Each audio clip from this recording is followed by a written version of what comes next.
तो एपिसोड की स्टार्टिंग में हम देखते हैं चाहीन उस डंजन के आगे खड़ी होकर सोच रही थी, आखिर एक ई रैंक का हंटर पोर्टर बनकर ए रैंक के डंजन में क्यों जाएगा? क्या उसे मरने का इतना शौक है? और कल मैंने उसे बॉस के गेट के सामने खड़ा हुआ भी देखा था, कुछ तो गड़बड़ जरूर है। फिर चाहीन उस डंजन के अंदर जाने लगती है, लेकिन उसके पास कोई भी हथियार नहीं होता है, तो वह एक कुल्हाड़ी लेकर ही अंदर चली जाती है। वहीं हम ऑर्क्स के कैसल के अंदर देखते हैं, तभी एक हंटर कहता है, ये ऑर्क्स तो बहुत ताकतवर है, अगर ये डंजन से बाहर निकल गए तो पूरे शहर पर कब्जा कर लेंगे, खास करके वो चारों जो राजा के साथ में खड़े हैं। फिर कार गलगन कहता है, क्या तुम्हें मुझसे डर लग रहा है इंसानों? और जैसे ही वह अपना मास्क उतारता है, उसका ऑरा देखकर सभी हंटर्स के पसीने छूट जाते हैं। फिर किहन पूछता है, आखिर तुम हमें यहाँ पर क्यों लेकर आए हो? तो कार गलगन कहता है, केवल मनोरंजन के लिए, मैं तुम्हें एक एक करके मारूंगा और मेरे लिए ये सब मनोरंजन होगा। तभी किहन उस पर अटैक करने के लिए तैयार हो जाता है और वह सभी से कहता है, चलो उसे मार डालते हैं। लेकिन वो सभी इतने ज्यादा डर चुके थे कि अपनी जगह से हिल भी नहीं पा रहे थे, तो किहन अकेले ही उस पर अटैक करने के लिए चला जाता है। कार गलगन उसके अटैक से बचने के लिए हेम ऑफ प्रोटेक्शन का इस्तेमाल करता है और एक शील्ड बना लेता है। फिर वो किहन को अपनी ग्रेविटी मैजिक से पकड़ लेता है और ऊपर नीचे पटकने लग जाता है। लेकिन तभी जिन्वू वहां पर आकर उसे बचा लेता है। यह देखकर कार गलगन का एक जनरल जिन्वू पर अटैक करने के लिए आता है, लेकिन जिन्वू उसे एक हाथ से पकड़कर ऊपर फेंक देता है। फिर जिन्वू अपनी सेना को बाहर निकाल लेता है और वह कहता है, मैं तुम्हें जरूर हराऊंगा। वहीं बाहर हम देखते हैं माइनिंग टीम अपना काम कर रही होती है। तभी वहां पर जिंचुरिकी उसे कार गलगन का ऑरा महसूस होता है, तो वह सोचने लगता है, आखिर ए रैंक के डंजन से इतना पावरफुल ऑरा कैसे बाहर आ सकता है। फिर वो सभी आपस में लड़ने लग जाते हैं। इग्री और आयरन सभी ऑक्स को मार रहे होते हैं। जिन्वू भी उनको मारकर उनकी संख्या कम कर रहा था।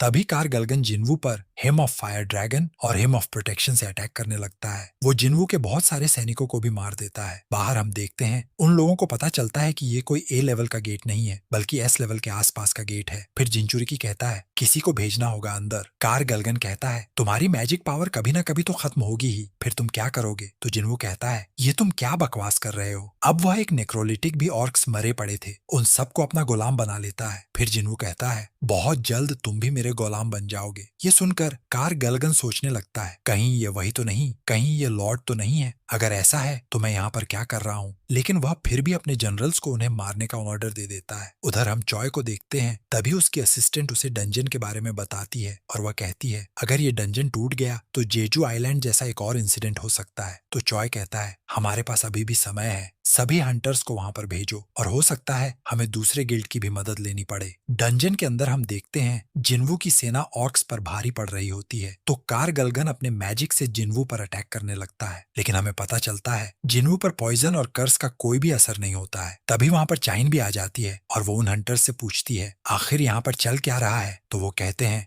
हमें तो खुद भी नहीं पता यहाँ पर क्या चल रहा है। उधर कार गलगन बहुत बड़ा हो जाता है और जिन्वू पर अटैक करने लगता है। फिर जिन्वू भी उस पर अटैक करता है, लेकिन जिन्वू के डैगर से कार गलगन पर कोई भी असर नहीं हो रहा था, तो जिन्वू चेन का इस्तेमाल करके उसे बांध देता है। तभी वहां पर जिंजल भी आ जाता है। वो पूछता है, क्या सभी लोग ठीक हैं? फिर वह देखता है जिन्वू ने वहां पर सब कुछ संभाल लिया होता है। वहीं जिन्वू कार गलगन को हरा देता है। फिर वह उसे अपना गुलाम बनाता है और उसका नाम टस्कुम्बिया रखता है। एसोसिएशन का एक टॉप सीक्रेट है, इसने तुम लोगों को बचाने के लिए अपनी ताकत दिखाई, तो तुम लोग अपना मुंह बंद रखना। फिर जिन्वू उस हीलर की डायरी वापस करके वहां से जाने लगता है, तो चाइन उससे बात करने की कोशिश करती है, लेकिन तभी वह जादूगरनी कहती है, आपने अपने हाथ में यह कुल्हाड़ी क्यों पकड़ी हुई है? ये सुनकर चाइन शर्मा जाती है और वह कहती है, उसे लग रहा होगा मैं कितनी अजीब हूँ। उधर हम चॉय को देखते हैं, किहन उसे रिपोर्ट करने के लिए आता है, तो चॉय उससे पूछता है, तुम्हें क्या लगता है संग जिन्वू और मुझ में कौन ज्यादा ताकतवर है? तो किहन कहता है, किसी डंजन को क्लियर करने के लिए एक टीम की जरूरत होती है। तो चॉय कहता है, नहीं, मैं ऐसा नहीं कर सकता हूँ, ऐसा लगता है जैसे मेरे अल्टीमेट हंटर का टाइटल एक मजाक बन चुका है। फिर हम एक कैफे का सीन देखते हैं जहाँ जिन्वू जिनों से मिलता है और वो दोनों गिल्ड के बारे में बातें कर रहे होते हैं। दूसरी तरफ बहुत सारी मीडिया की भीड़ लगी हुई थी, क्योंकि एक एक्टर ली मिन संग की अवेकनिंग हुई थी